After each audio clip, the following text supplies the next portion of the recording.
I love this little stove. So I've had it for maybe a week now. It's the cheapest Chinese tent stove that you can get on Amazon. It was about $100. I think with all the extra stovepipe I bought, it was 150-ish. You could do better, but well, let's talk about the cons first. So first of all, there's no damper on the bottom or on the top. So I'd like to have a damper. I might have to just make one, but for like a stovepipe damper. So that means you have really no control over the flame. It's either on or off. And the only way really to put it out in an emergency would be to take the top cover off and dump some water in there or something. Because the door doesn't really seal solid. These little racks I haven't really used yet. I don't know how useful they are to me personally. I've considered actually taking them off. But, you know, as soon as I take them off, I'll find a way to use them. So that's kind of just how life is. What I might do is, you know, put my kettle there. But my kettle has a plastic handle, so maybe a cast iron. Let's see. The tool they included was this. That's all it is. A lot of these cheap Chinese stoves include like a pusher with this. I didn't get that with mine. I just got this little thing. And this, there is like a little, there's like a little snap ring that they included that went in here. And I found that actually I like it without the snap ring more because this fits perfectly into this little hole. And you can grab this pretty nicely. And it also allows you to grab the top plate here so you can cook with it. So that's pretty nice. Yeah, again, no damper. Overall though, really good construction. I thought this thing was going to be made of the cheapest, flimsiest, thinnest metal, and you know, just be a complete piece of junk, but actually it feels pretty good. It's got a little ash catcher there, which is nice. You know, this glass window is real nice. The experience that I have with these little tent stoves is I've used the barrel style stove before, which are actually more expensive than this. I found one locally for 150 bucks that I think they just probably ordered online and are reselling. And that thing was, honestly, I hate those. I don't like them as much as this. I think this is much nicer, and it fits about the same amount of wood. There is a slightly bigger version for about another 50 bucks. You can get a bigger version of this. I like this. This is great. I'll probably take this, I don't know, I might take this out of here and use it in my cabin, honestly, because it's that good. And yeah, I have really no complaints other than lack of a damper. It really needs one. That's probably the biggest issue. I've also considered pulling this out and then fabricating a damper on it. What I do is I just pull the drawer out a little bit for a damper, and then when I want to close it, I just close. But it's weird. It increases airflow, so I don't know. It's funky in that regard. You don't have a lot of control over it, but trying to think of other cons. The door doesn't quite look right. Like, it doesn't look like it fits properly. I think there's a little bit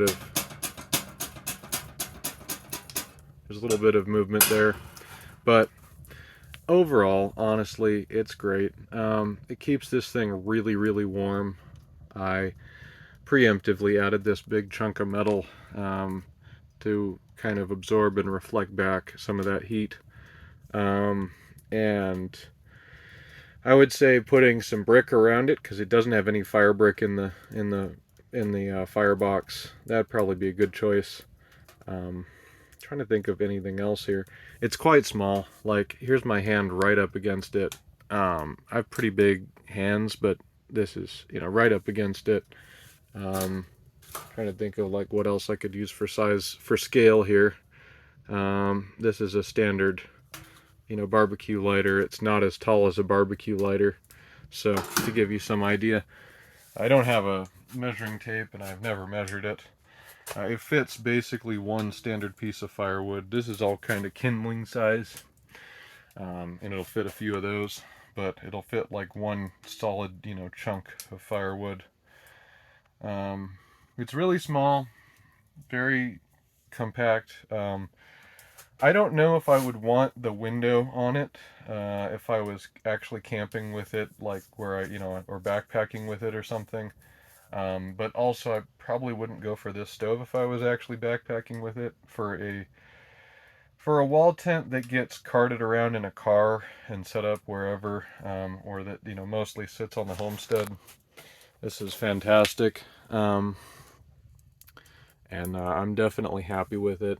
The legs are a little flimsy, but they work out okay once you get it all set up. It's pretty satisfactory. I might say that it might make sense to just weld those legs on instead of having them, they attach with a single screw. Yeah, you can't. Yeah, I can't get you a good angle on that. But they attach with a single screw each, so there's a possibility they could break off, which isn't ideal. But overall, I mean, it's a pretty good product. Also, if you pair this with a Chinese bell tent, this one's made by Vevor, Vevor. This had some crazy, like, Happy Buy or something brand name, but this tent is Vevor, which is a kind of well-known brand. I would highly recommend, I'm not actually sure if it's a Chinese brand, but that's an assumption I'm making. I would highly recommend that you get an actual stove jack instead of jerry-rigging it like I did. This is like a fiberglass tape that you put over this pipe, and I didn't get it in the right position on the pipe, and so it ended up melting the plastic stove jack.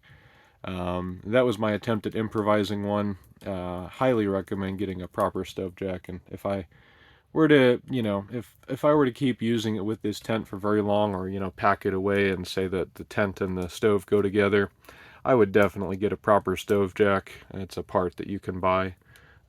This tent doesn't come with it. It also didn't come with a rain fly, but that's a whole other story. But overall, I would say this $100 wood stove for a tent, for a hot tent, is well worth it.